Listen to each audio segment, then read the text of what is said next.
After a 33-year leave of absence from his alma mater, I am pleased to present to you Dr. William Gates.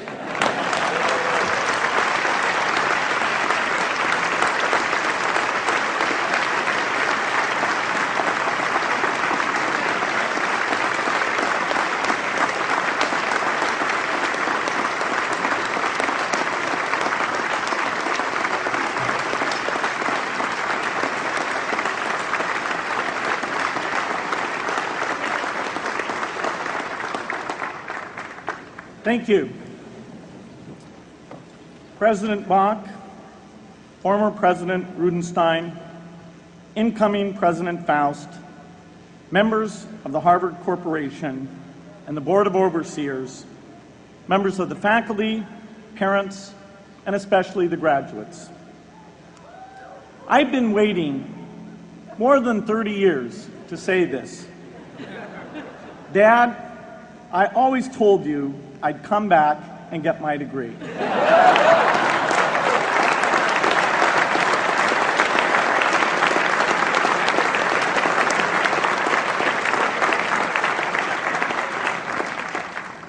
I want to thank Harvard for this honor. I'll be changing my job next year, and it will be nice to finally have a college degree on my resume. I applaud the graduates for taking a much more direct route to your degrees.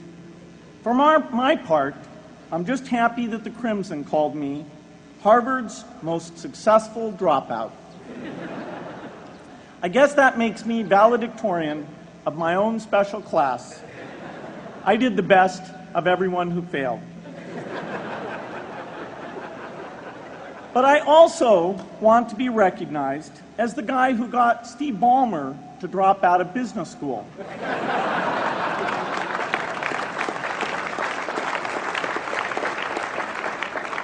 I'm a bad influence. That's why I was invited to speak at your graduation. If I'd spoken at your orientation, fewer of you might be here today.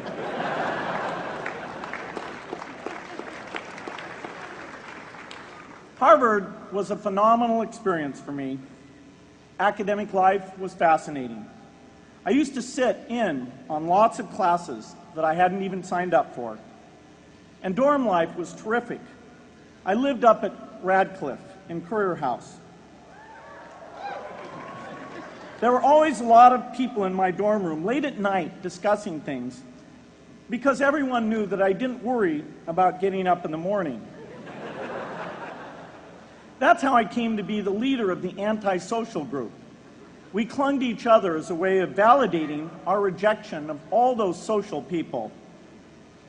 Radcliffe was a great place to live. There were more women up there, and most of the guys were math science types. The combination offered me the best odds, if you know what I mean. That's where I learned the sad lesson that improving your odds doesn't guarantee success. One of my biggest memories of Harvard came in January 1975 when I made a call from Currier House to a company in Albuquerque, New Mexico that had begun making the world's first personal computer. I offered to sell them software. I worried they would realize I was just a student in a dorm and hang up on me. Instead, they said, "We're not quite ready. Come see us in a month," which was a good thing because we hadn't written the software yet.